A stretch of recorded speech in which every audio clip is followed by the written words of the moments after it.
Hello and welcome to this special Policy Watch edition looking at the key financial market expectations and economy outlook for 2016.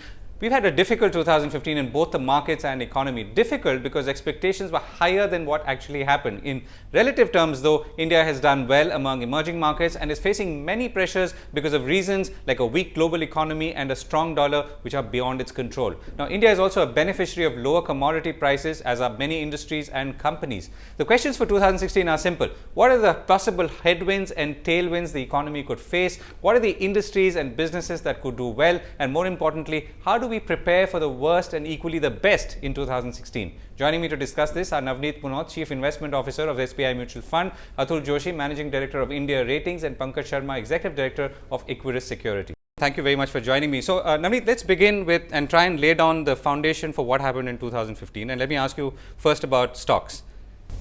On the stock market, I think amidst an extremely challenging global environment, India has relatively done well. Okay. We have to see in the context of what has happened to most of the other emerging markets, where currencies, where the bond market, where the equity markets all got submerged. I think in this backdrop, India relatively remained, I would say, not say insulated, but I think has relatively done well. And one of the interesting feature of this year is return of domestic investors. After a long time of 5 or 6 years, we have seen the large number of domestic investors coming back to the market. And through mutual funds, and through mutual funds particularly. The markets haven't delivered great returns. By and large, mutual funds have done well, but the overall at the index level, the market hasn't done that well. Maybe some of the gains got front-loaded last year, but I would expect that as the corporate profitability revised from this quarter onwards, I think good times are ahead. So I'll do the contextual question in a bit, but if you were to look at India, absolutely. I mean, when we had a new government, there was expectations, the markets went up. We seem to have lost most of those gains. No, not really. So I think the macro has improved considerably. The government's effort, whether on economic diplomacy as reflected in the FDI or some of the other measures that have been taken, are bearing fruits. But we had certain challenges. So if you look at 2 or 3 balance sheets that were under strain, so real estate sector, corporate sector, and the banking sector balance sheets, they had strain. But an extremely challenging global environment. Exporting your way out is very tough. And then you had some of the rural distress because of the lower MSP hike, the impact of the drought, the less government spending and all that. So rural spending has got impacted. And together of all this, we are not seeing the profitability growth that people expected some time back. Also, a large part of the corporate profits are also dependent on what's happening globally. So when commodity prices are lower, commodity companies are showing a big drain on their profitability. And same thing with some of the other exporters. Put together all this, we have seen the stress on the corporate profitability, but I think we are very, so you're saying that all this bottom. reflects a fundamental resilience which we perhaps even didn't expect. Absolutely. Okay, good point. Atul? Just to sort of lay out what happened in 2015 before we go to 2016. So on the macro side, I think we've done a good job. I think 3.9 will be achieved in terms of the fiscal deficit. We'll be able to maintain. Did we do a good job because we planned it so, or is it just both the sides? I think we've done a good job on the revenue side, which is our biggest weakness. If you ask me, what is the single biggest factor that this government needs to focus on, is to increase our revenue to GDP ratio. Okay. People talk about tax to GDP, but I think revenue to GDP, we are at about 21%. And the BBB median in which our country is rated, it's about 33%. So we are substantially lower on that piece. We've done a little bit of improvement there. We need to do much better than that, but 3.9% would be achieved. The second good thing is that the government has front-loaded the capital expenditure, now 60% higher than the last year. Of course, there are fine prints that the most of the expenditure has happened only in roads. The other 2 sectors where they had promised, which was the rural development and railways, virtually there is no incremental expenditure compared to last year. The third thing is debt to GDP. I think we'll continue to do a good job of. Is that also because, you mentioned railways, is it because the government wants to depend on borrowing from the market for that, or? I think the plan is there, but the execution is yet to come. Okay. It's happening in bits and pieces. Debt to GDP, I think again 65% will maintain it for the next couple of years, which is a good sign. Overall, if you ask me, I think the government has done a good job on maintaining the macro parameters. In terms of, let's say, the banking sector, there needs to be a lot of rethinking. I personally believe that the government's decision to give only 70,000 crores, giving independence to the bank's board of directors, giving them a term. So I think those are the factors which the government really needs to rethink on certain things which they have decided and there is already. a plan, there is Indradhanush, but you're saying it's perhaps not rolling out as fast also, as fundamentally, some of these things need to be questioned. 70,000 crores versus a requirement of 1,70,000 crores is nothing. Okay. There's no backup plan if the tier 2 and, and we're asking about banks because they are the sort of underpinning of the entire macroeconomic fundamental. Sure, and it will have an impact on the budget. Correct. It will have an impact on the budget, which is not the case. Correct. Right? Okay, Pankaj, one is to look from above, and let's look from below. So, what are the things that you saw floating up or surfacing, as they say?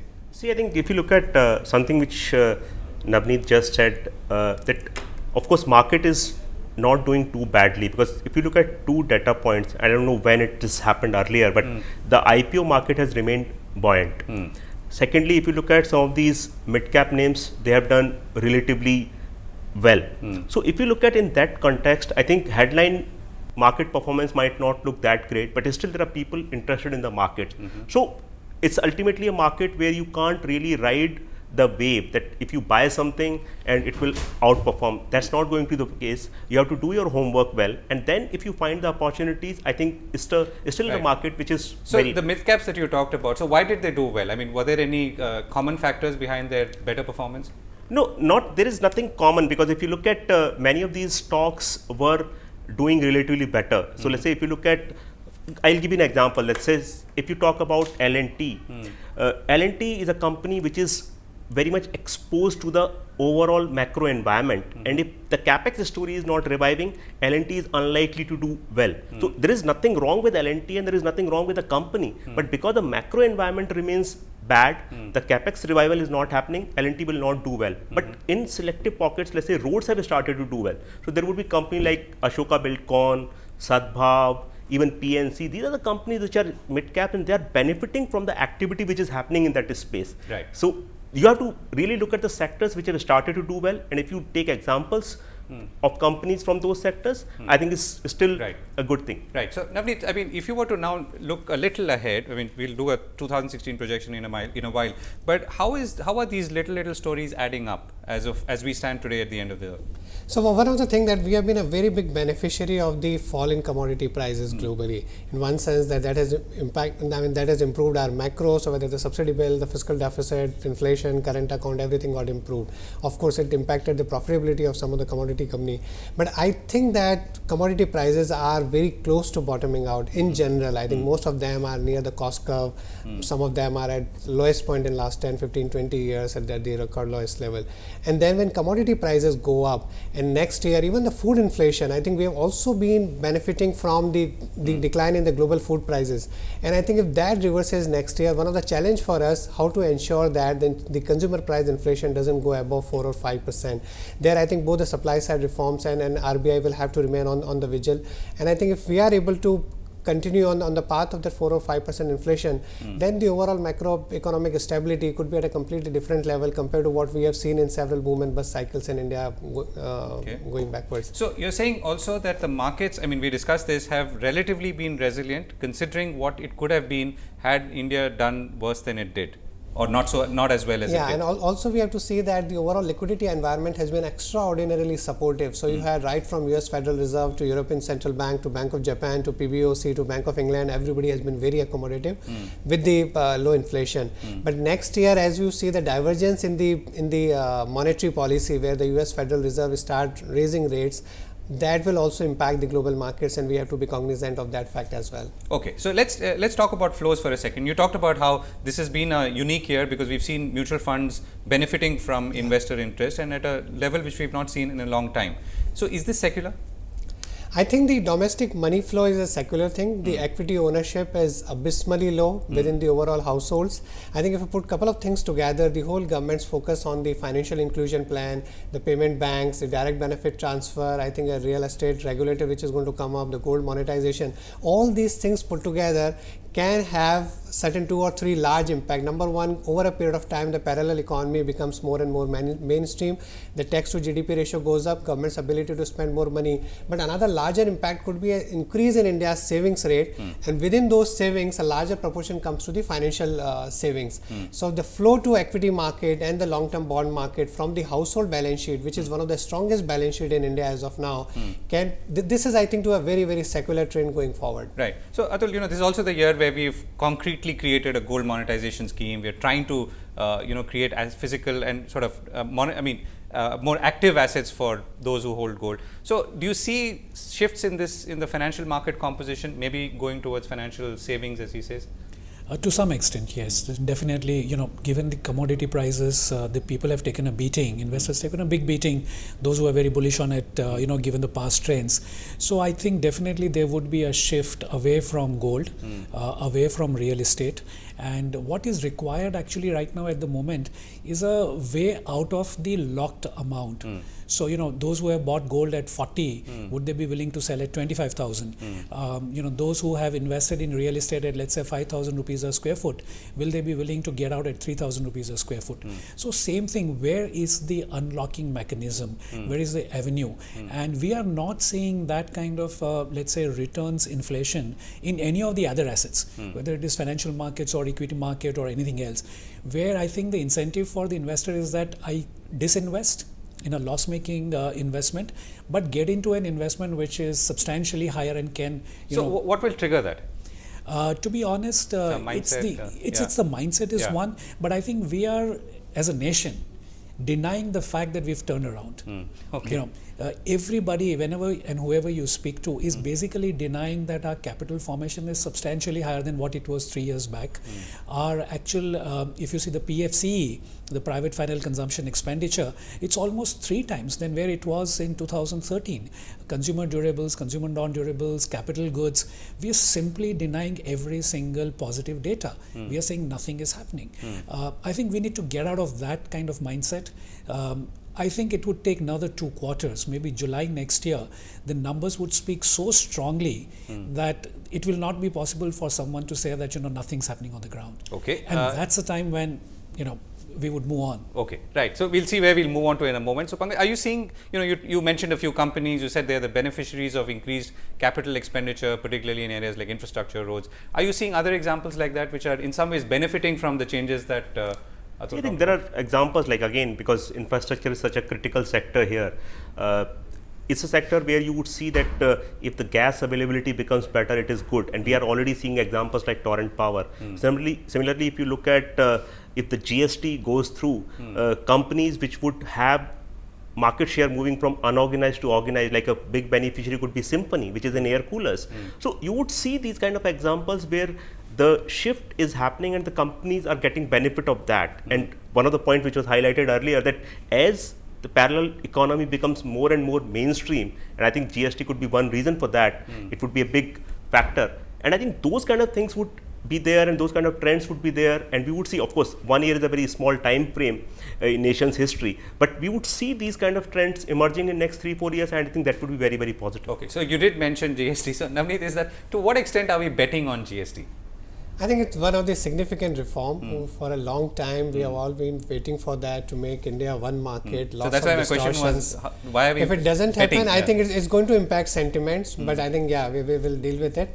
I think what may happen is that in case it doesn't get passed, my sense is that I think government would be under tremendous pressure to make sure that there are a lot of other executive actions which can make up for the loss that you have because of the delay in the GST. And I think we are going to see a many more other actions from the executive side to compensate. And we'll talk about what. But I'm still hopeful that it goes through in 2016. Okay, so we'll talk about what the other executive actions could be as well. Atul, I know there was this entire year went with everyone pitching their hopes on GST and that being a major reform step.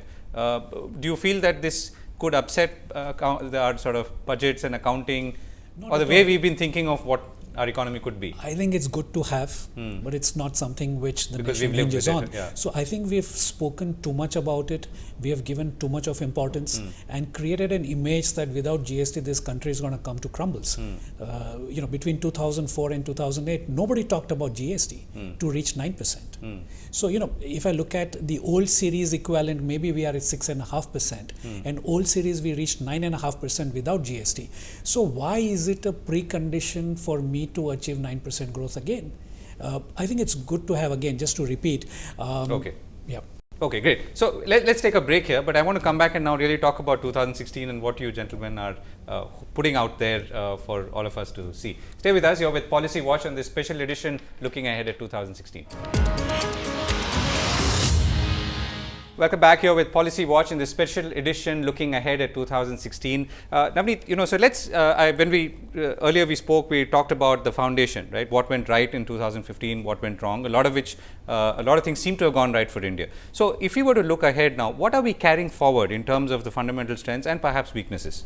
I think also the base effect, why we have seen the IIP coming at 9.8% because the last year's base was weak. And I think we are going to see that in corporate profitability next year. On the base that we have this year, next year, I think things will start looking up. The government spending. But how do the markets view that?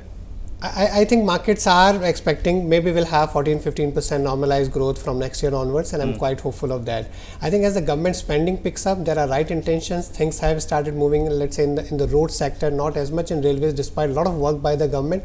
The actual money flow that we will start from next year, the power, T&D, the defense, some of the other areas, when the public capex, and that will be followed by private capex, but that will take some time. The urban consumption is showing signs of revival. So let's say if you look at petrol consumption, car sales, two-wheeler sales, you look at some of the other parameters, air traffic, they're all showing signs that there is a revival in the urban consumption. I think from next year onwards, with some government spending and maybe a better crop next year, we may have rural consumption reviving. So then you have both the engines working. You have some investment cycle driven by the government spending and the private consumption.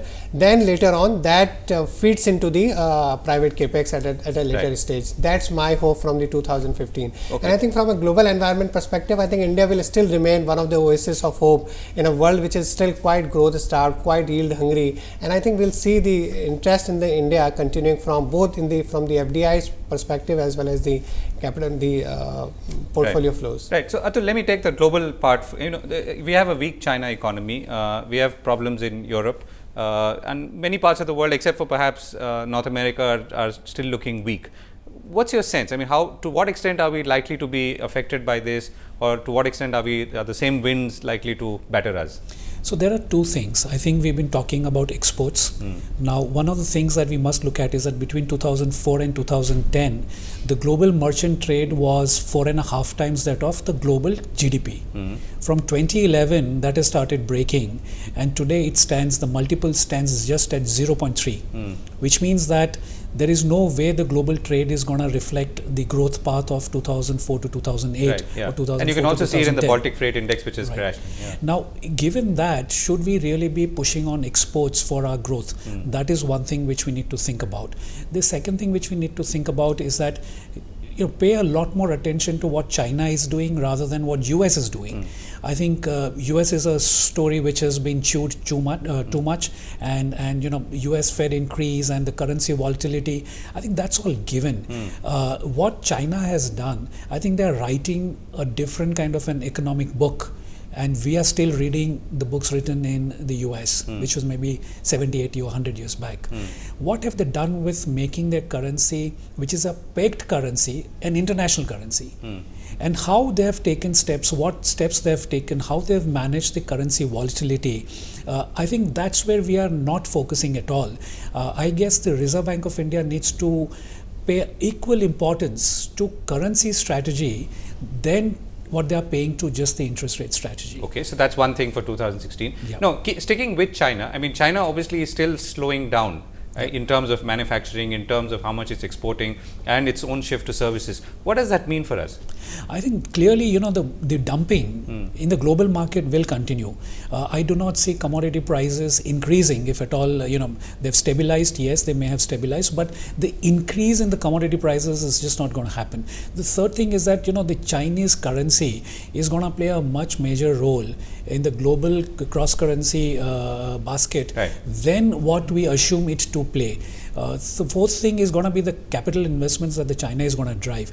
I think the Chinese banks have been given kind of a directive by the central government that they need to go and support Chinese SOEs wherever they acquire natural assets.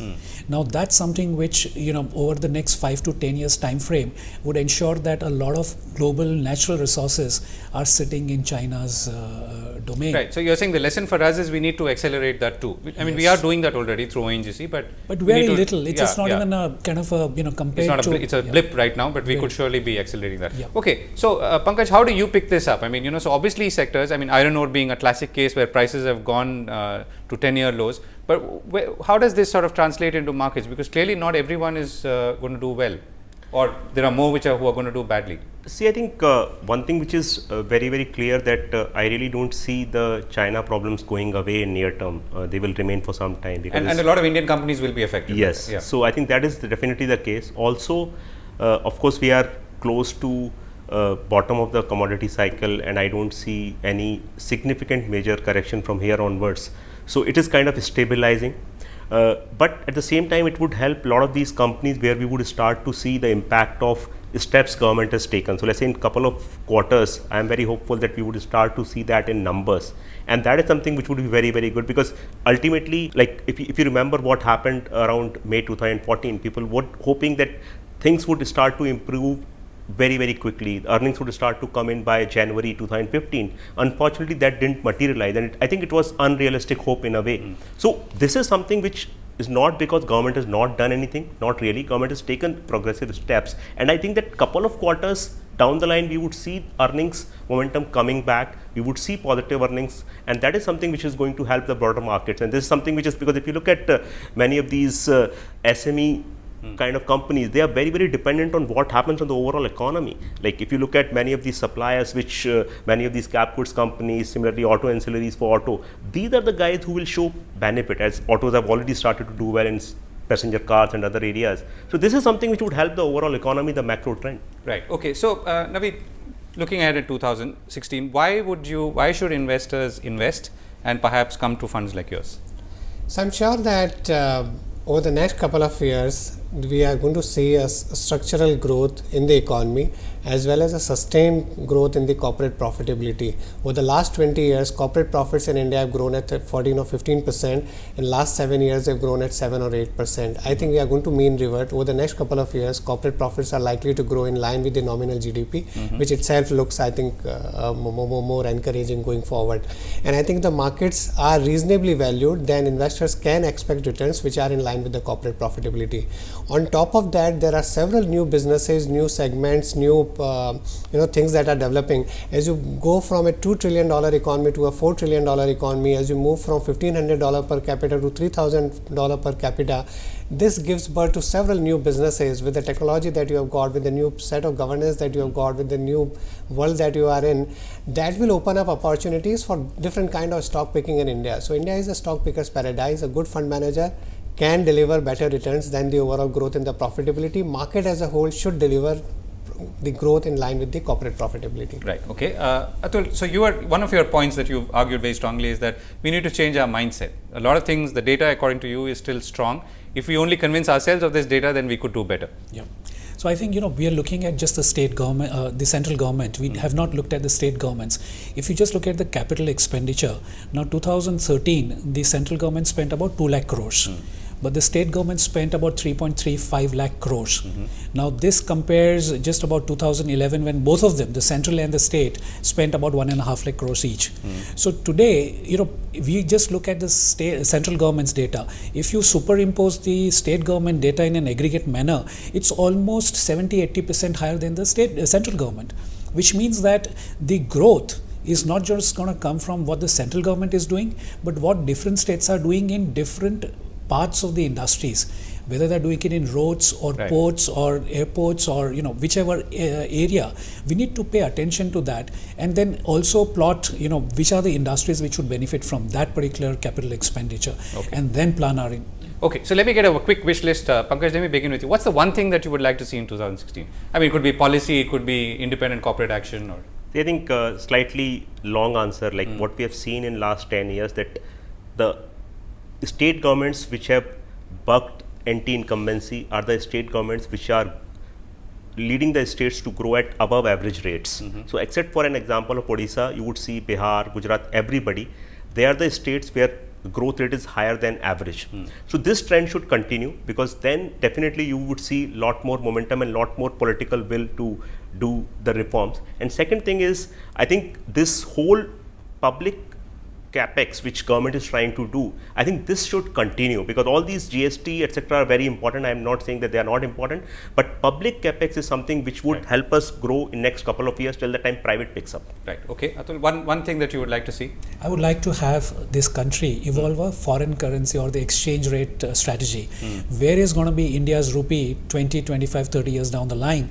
If our only philosophy in world is that, we need to depreciate the currency to increase our exports. Okay. We need to have a currency strategy. Navneet? I think the administrative Last word, reforms. Administrative reforms. I know. I mean, the Mr. Suresh Prabhu has got right intentions. Is working very hard, but our ability to really spend money, because there are lots of administrative issues. Same thing with some of the other ministries. I think ease of doing business. If we do, I think India is a last game in town for global businesses, global investors. And I think if we put in place the amount of FDI that can come into this country, I think is just unimaginable. So I think administrative reforms is something we need to focus. Legislative, I think one or two here and there, GST, bankruptcy code, it's okay. I think next 5 years. You did say that the alternatives, I mean, if GST done. So I think next 3 or 4 years, focus on administrative reforms, the ease of doing business, judicial reforms. I think they are far more critical than some of the larger legislative issues that we keep talking about. The cooperative federalism has ensured that labor and land nobody talks about, which used to be a big thing till a year back.